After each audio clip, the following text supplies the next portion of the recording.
Okay, everyone, so picture this. You have had a long day, and this day could only be described as dumpster fire. Your work keep piling up for you to do to the point that it look a bit like mountains. But instead of picking up your pens and start conquering task after task, you decided to pick up your phone and scroll and scroll and scroll again. You don't even know what you're looking at anymore. Cat videos, memes, internet conspiracy theories. But there you are, caught in an endless scroll. Hi, my name is Wrn, and I am a professional scroller. I used to spend over 20 hours of my daily life in this highly productive state. Yes, 20 hours of pure unadulterated screen time. My routine was simple and flawless. I woke up, I watch something. I eat, I watch something. And then I take a shower with my laptop strategically placed on a toilet so that I could, you guess it, watch something. And let's not forget the night.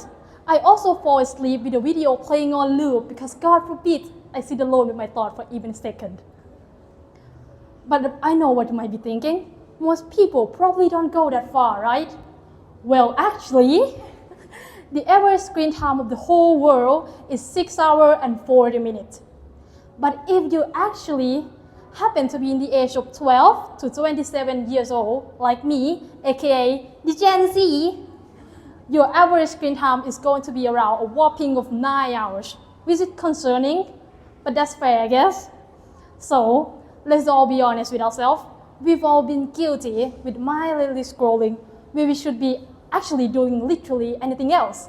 And that, my friend, is what I call the free state. So what exactly is the free state? To answer this, we need to take a little trip back in time, way back to when our ancestors were still duking it out with lions. Imagine a lion is charging at you. What will you do? I'll give you 3 options.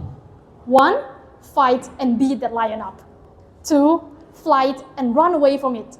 Or 3, freeze and just stupidly stand there. I know freezing might sound dumb for now, but when your other 2 options involve wrestling a lion or trying to outrun one, freezing sounds like a solid choice. When you freeze, your body completely shut down, including all of your emotions, in hope that the lions will lose interest and move on to a more lively snack. But we're not exactly dodging lions on our way to work, aren't we? Well, yes, but those ancient survival instincts are still hardwired into our brain.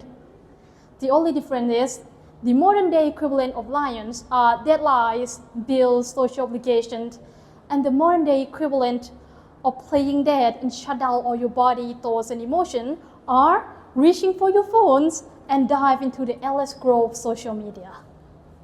Now let's be clear, scrolling itself isn't the problem. It's our brain's brilliant solution of coping with the way that we are actually still scared of the lions in our life. But now, those lions are in your everyday life. Your boss is scrolling at you every single day, and scrolling provides you the only relief you can find. But here's the catch. When you freeze in front of lions, it's over pretty quickly.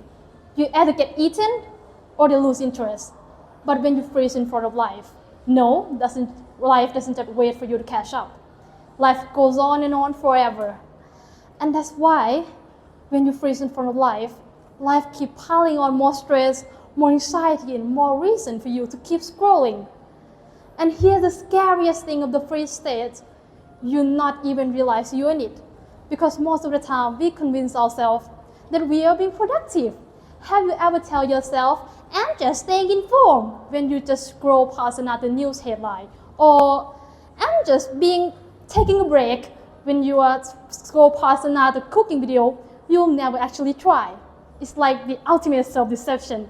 We lie to ourselves that we are doing something when we are doing absolutely nothing.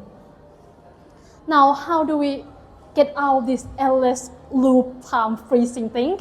Well, let me tell you a few steps. First, you need to find and identify your trigger, whatever that brings you into the spiraling scroll of social media. Whether it's because you're overwhelmed with work, you're bored, or you're anxious, or you're just trying to avoid something. Whatever it is, start paying attention, because the first step to breaking free is realizing you're trapped in the first place. Now the second one, when you know the cause, it's time to prevent it from happening. Create a barrier between you and your phone, because just putting down your phone is never enough. Create a real physical barrier, like toss your phone in a drawer, lock it in another room, or if you feel a little bit extra that day, throw your phone in a lake, put it in a bin, like just volunteer and give to an orphan. Do whatever it takes to just make you inconvenient enough to think twice before grabbing it. Now that you can't reach for your phone now, it's time to start reconnecting with your purpose. Like, I think most of you, once in your life, have made a to-do list, at least during the new year, right? Try finding that to-do list again. Grab it up and read it. Try to remind yourself, why did you even create them in the first place? Maybe you are trying to actually accomplish something, or you just like the satisfaction of crossing things out. But either way, you're not going to get a satisfaction if you're too busy with scrolling, right? Now I know what you might be thinking. But my to-do list is too much, it's too overwhelming, and it's too much work to do. Now this brings us to the fourth step. Break everything you need down to the tiniest step possible. You need to clean your house? Start with one corner of one room. Do you need to have a bigger project as I do? Start with writing one sentence. These tiny actions create momentum. And before you knew it, you've actually accomplished something. And let me assure you that these things feel way better than doing literally anything else and just leaving your bed. So now that you have unlocked the secret to breaking free from the freeze state, don't get stuck in it again. And let me tell you, the freeze state might feel good in the moment, but it comes with a hefty price tag. Every minute you spend scrolling is a minute you're not using to living your life, to not connecting with others, or to working toward your goals. It's like being stuck in a loop, freezing and unfreezing forever, but never actually moving forward. And here's another thing worth mentioning. Mindlessly scrolling is the most common response to the freeze state, but it is not the only one. So be aware that if your loved ones suddenly shut down from life and just start getting obsessed with gymming or starting a business or start studying too much, it's not a good sign. They're not being better, because anything that's too much is always not a good thing. So reach out to them and help them with your kindness. Now back to yourself again.